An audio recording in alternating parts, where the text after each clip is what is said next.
digging in her archives in London, we found these photos.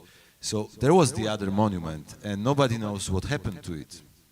I don't know, maybe because now there is this huge research going on in National Museum of Accra. You can go there, there is like a first installment of the big exhibition that will come about the Ghanaian art. So in 2027, there's going to be an exhibition based on Ghana's 70th anniversary, and research has already started. And so currently ongoing in the National Museum, there's a pilot exhibition, Ghana 1957, and it has been put up collaboratively between the National Museum, Foundation for Contemporary Art Ghana, Kwame Nkrumah University of Science and Technology, particularly Black Star Lines, and then the University of Michigan, Ann Arbor. And so this exhibition is seeking information, material, a lot of things about Ghana's, that particular moment in Ghana's history. And so through this discussion, we are also inviting anybody who has material, information, not only on art, generally on Ghana's history, music, dance, fashion, anything, film, can actually visit the exhibition. And there's a space in this exhibition where you can leave information, even if you have access to certain objects, you can give us information, and then after that we can contact you so that we can feature it in the exhibition. Yeah, please do it, because I think it will be important exhibition also for the identity of Ghana, its own, but also Atto and Bernard, look for this piece. Yes. I don't know, because nobody knows what happened to this. Maybe they also destroyed it, but maybe it's somewhere hidden in the basement. I don't know. Okay, next one, please. But what is also interesting that Alina Ślesińska, she was visionary, so she also did this project, which was, you can see it was also a sword monument, the same shape, but it's like in the middle of Accra. It's like, mixed with the highway, etc. And in the interviews, she was saying that Kwame Nkrumah likes the idea, but it never happened, It never happened. It looks like Kwame Nkrumah's circle. Yeah, exactly. Kwame Nkrumah's circle. Yeah, exactly. The bridges have come, but the monument is yet to come, so maybe... Yeah, exactly, exactly, yeah. Okay, next one, please. So, like coming back to Winneba, this is the inauguration, the unveiling of the monument, May '65. Kwame Nkrumah came. In the background, you can see the buildings. The buildings are still there. So, I mean, the surroundings, it's still like same as it was. Next one, please. And this is the plaque which was there. So you have down sculptress Alina Ślesińska, the sword monument dedicated to Osagyefo Kwame Nkrumah, etc. But what is important, for his selfless and uncompromising ideological leadership in the struggle for Africa's emancipation and unity. So this monument was not only the monument to Nkrumah, but it was also a monument to the idea of African unity. And as far as I understand, the idea of this, like a sword being put into the ground is that we are, okay, now we are stopping the fight for a while, but anytime we can take it back and we can fight, yeah? So it was like a sword against imperialism, and which is, I think, very tough symbol, like, okay, we are not fighting now, but be careful, guys, it's like this, yeah? Yes, okay, so now, because I was talking about all this context, but very important part is this lady, like, because her story is very complicated one and very interesting one, also because she was a lady, and as you can imagine, in the 60s, but even now, to be a lady who is doing big sculptures is not the easy thing, because the men are coming and they are saying, So I think that she becoming, a sculptress is a very good example. And also in the interviews in Ghanaian press, they were also asking her about it. So they also, I think, invited her because she was a lady. So she was like giving example to Ghanaian ladies. Next one, please. And we are. Next one, please. Yeah, okay. So that's her. She was very beautiful, which was a problem because sometimes they were showing her on the in the photos more as a lady than as an artist, So it was not easy for her, but the photographers loved her. Next one, please. Yeah, for example, here you can see this is the cover of the magazine. It was just when she came back from Ghana, so on the top there is the information that inside there is an interview of her. It's like Alina Ślesińska just came back from Accra. And, no, please, come back. Yeah, thank you. And this magazine is called Woman and Life. So it's like a magazine for women, but for like emancipated women. It's not like for the housewives. It's more like, it was like a socialist magazine promoting women. So again, she's like a part of this discourse, about promoting, education for the women becoming artists, engineers, etc., etc. Next one, please. Yeah, and here you can see one of her pieces, because what she was doing mainly, she started like end of 50s, but then beginning of 60s, she started to do these sculptures that she was calling propositions for architecture. So it was not, like a statue of a person, yeah, it was more like a strange fantasy constructions that she was hoping can be realized in the future. And what is amazing, that she was very much into a science. And she was reading a lot of, like scientific books. And for example, already at this time, beginning of 60s, she was dreaming about the houses that are getting energy from the sun, which is not, for us now, is like something obvious. But at this time, beginning of the 60s, it was like something special. And her career in London and Paris started like very much when she started collaboration with the Polish photographer, and he did this collage. So he mixed the sculptures with the background, showing how it will look like, these small sculptures, how they will look like when they will be like in a big scale. The next one, please. Yeah, this is like another example. So in the background you can see these factories, yeah, and then for her it was the idea of a building, a place to live in.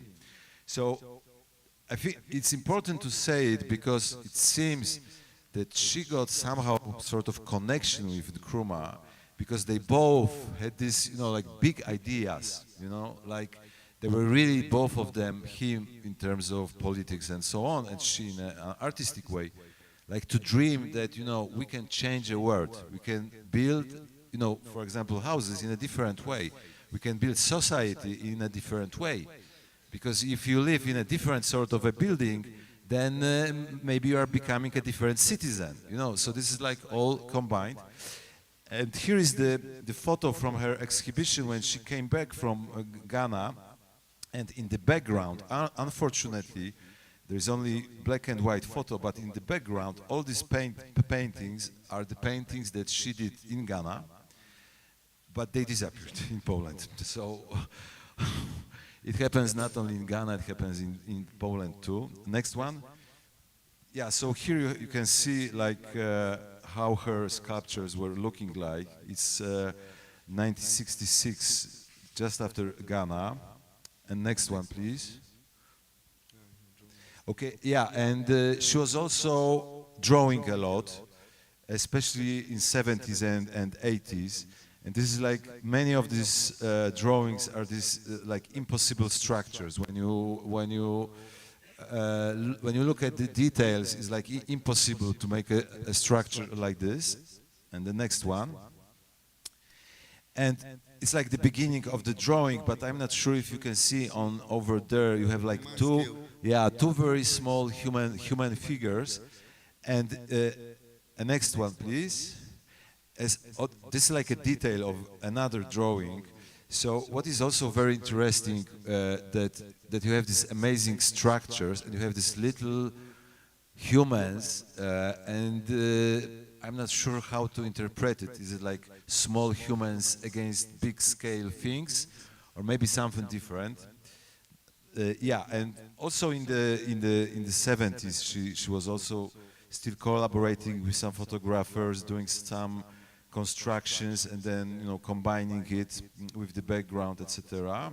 Next one. Yeah, this is again unfortunately black and white, but for sure.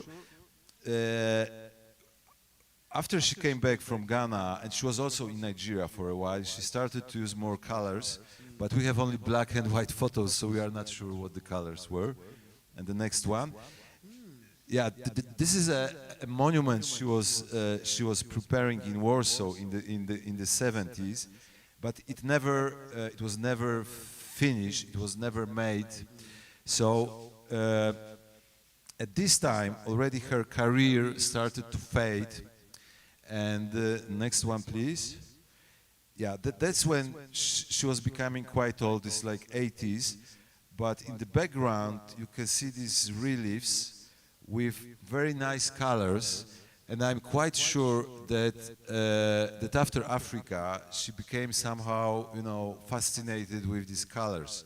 She started with the very white structures, but then when she was getting old, I think that somehow these colors from Ghana were like coming back to her, Next one. Yeah, and this is like one of her last pictures in '93. She died in '94, and you can see her new paintings over there in the background. And yeah, we can switch to the next one, which will be almost the last one. Yeah. So, for example, now when I went to National Museum and I have seen this stool, yeah, made by Kofi Antubam, yeah. So, and then I have seen this painting, and I thought, wow, it looks like like some elements from Ghana, like some colors from Ghana, even if it's beginning of the '90s, yeah. But I have a feeling that some like memories, some things were coming back to her, even if she never came back to Ghana. And she died in '94. Unfortunately, Ghana was like a peak of her career. Then, probably for political reasons, because Nkrumah was overthrown, there was an army in power in Ghana, and of course there was the CIA and MI6 behind it. So, after contract in Ghana, she was trying to establish herself in England, and it never worked, So now I'm actually writing her biography, in which I want to show and check how this collaboration in Ghana really changed her career. And probably that's also the Professor Kari Keche point of view, is that from the English or American or French perspective, she was collaborating with the wrong man, That's professor idea that like they knew that she did this monument, and because they were against Nkrumah, so it was for her a bad political reputation, abroad in West Europe. So yeah, I don't want to keep you too long. Yeah. No, I thank you very much. Shall we give it up for him? Yeah. Yeah, so yeah, we've gone through the work, and it's very interesting that a project that would start with a small idea and then will grow and grow and grow and start traveling, hoping to reach many more audiences. We now open the floor to the public, yeah, to engage with Max.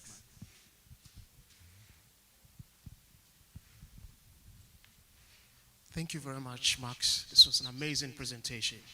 My name is Noble. I'm doing my PhD in the history of science at the University of Manchester.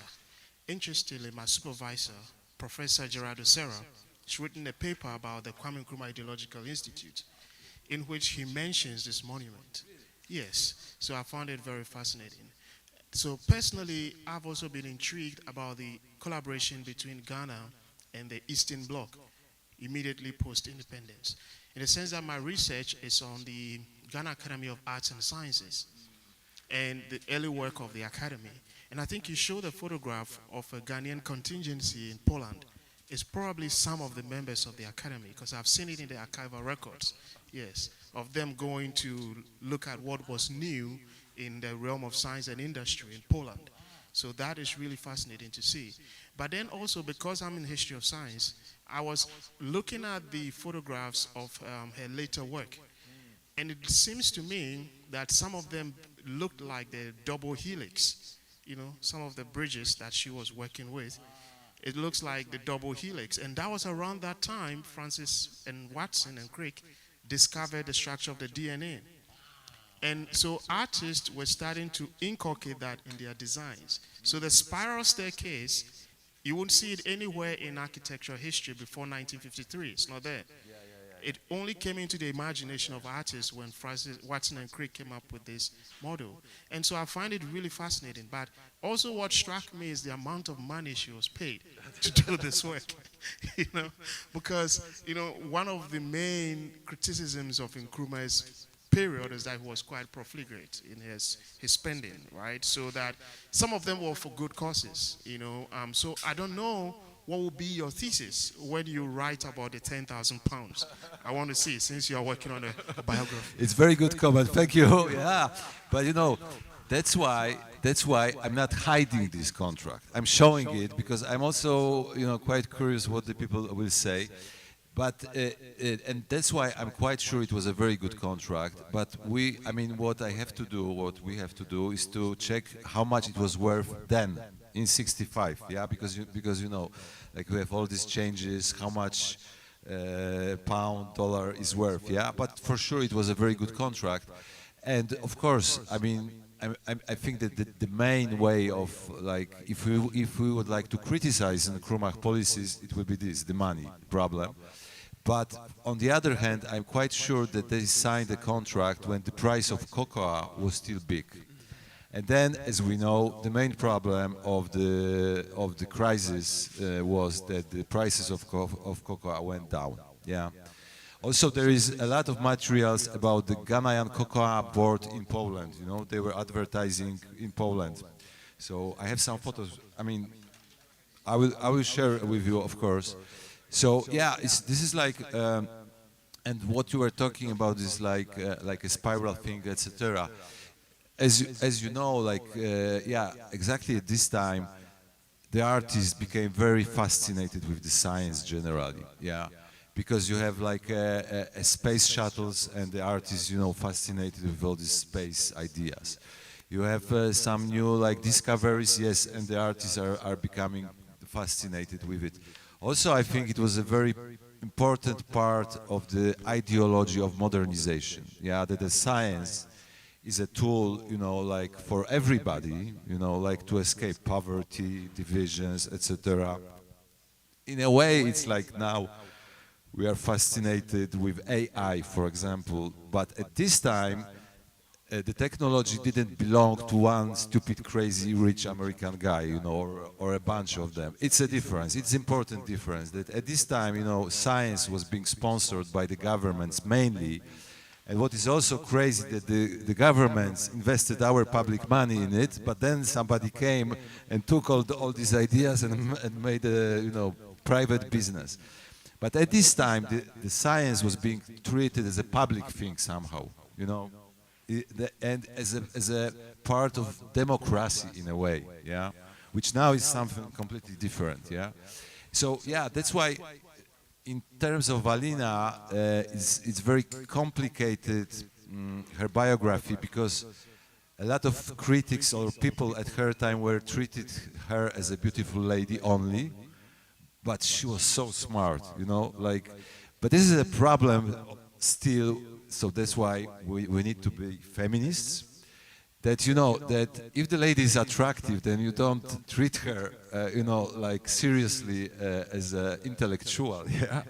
So that's why also I think that that her story is somehow contemporary in a way, Yes, but yeah, we have to talk afterwards because I have a lot of archives from Poland. I will be happy to share it with you, of course.